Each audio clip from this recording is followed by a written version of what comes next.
संविधान बचाओ, संविधान बचाओ, संविधान बचाओ।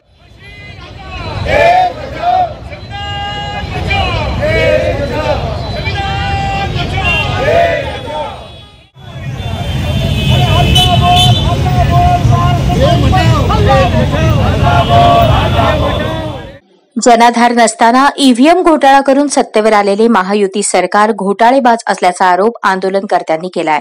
महाराष्ट्र प्रदेश काँग्रेस कमिटीच्या निर्देशानुसार खासदार प्रणितीताई शिंदे यांच्या मार्गदर्शनाखाली सोलापूर शहर काँग्रेस कमिटीच्या वतीनं सर्व निवडणुका मतपत्रिकेद्वारे घेण्यात याव्यात या मागणीसाठी स्वाक्षरी मोहिमेचं आयोजन करण्यात आलं होतं। डॉ बाबासाहेब आंबेडकर चौक इथल्या भारतीय राज्यघटनेचे शिल्पकार डॉ बाबासाहेब आंबेडकर यांच्या पुतळ्यास पुष्पहार अर्पण करून या स्वाक्षरी मोहिमेस सुरुवात करण्यात आली। या स्वाक्षरी मोहिमेस प्रचंड प्रतिसाद मिळाला। हजारो नागरिकांनी स्वाक्षरी करून ईव्हीएम बंद करून बॅलेटवर निवडणुका घेण्यास पाठिंबा व्यक्त केलाय। तसेच या स्वाक्षरी मोहिमेत महाविकास आघाडीच्या घटक पक्षाची अनेक नेते मंडळी सुद्धा त्यांनीही स्वाक्षरी करून पाठिंबा व्यक्त केला। देशातील सामान्य नागरिकांचा आजपर्यंत मतदानावर विश्वास होता।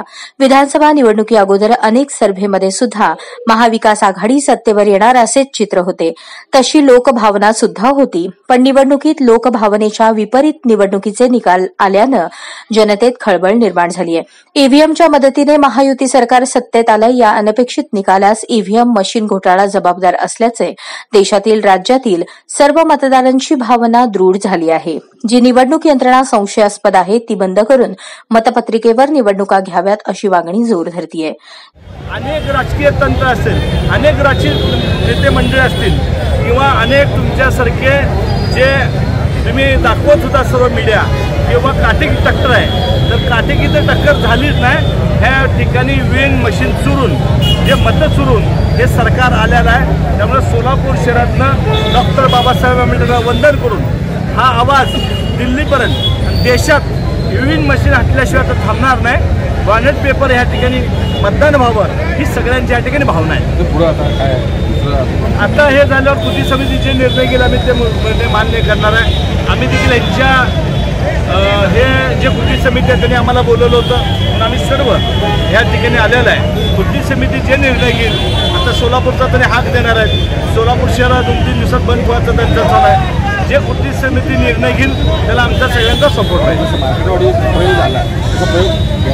आता ते देखील आमदार 2 महिने आले ते आमदार, तर अनेक आमदार या ठिकाणी येत आहेत आणि ही भावना पूर्ण शहरामध्ये, जिल्ह्यामध्ये, महाराष्ट्रामध्ये की मतदान सोडून या ठिकाणी हे सरकार बनले गेलेलं आहे। ह्याच्या आवाज आता प्रदेशला जी मिटिंग झाली पूर्ण आमची नाना पटोलेची जी टीम आहे राहुल गांधीकडे सगळे गेले होते।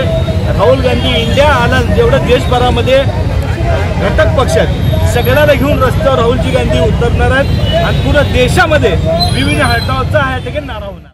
जगातलं सर्वात मोठं लोकशाही राष्ट्र म्हणून गणना होती आपली आणि त्या मोठ्या लोकशाही राष्ट्रामध्ये लोकशाहीचं धरारीत त्यांनी केलेलं आहे आणि त्या लोकशाहीचं फोन करून त्यांनी सत्ता केलेलं आहे। म्हणून खुश व्हायचे का प्रश्न आहे, म्हणून याचा निषेध म्हणून आम्ही ईव्हीएम देश बचाव मोहीम काढली। ईव्हीएम हटवून काय पुढं काय पुढं काय त्यालाच लोकशाही म्हणते त्याला। आता एवढं सगळ्या देशातले लोक, विरोधी पक्षातले लोक, एकूण एक देशातले जेवढे विरोधी पक्ष लोक आहेत भाजपकडून सगळे सांगितलं की बाबा ईव्हीएम नको, बॅलेट पेपर घ्या, ते घ्यायला तयार नाही। याचा अर्थ काय हुकुमशाही म्हणजे असंच असतंय किंवा लोकांचं म्हणणं ऐकायचंच नाही, आपलं मनाला येते कारभार करायचं, त्याला हुकुमशाही म्हणते।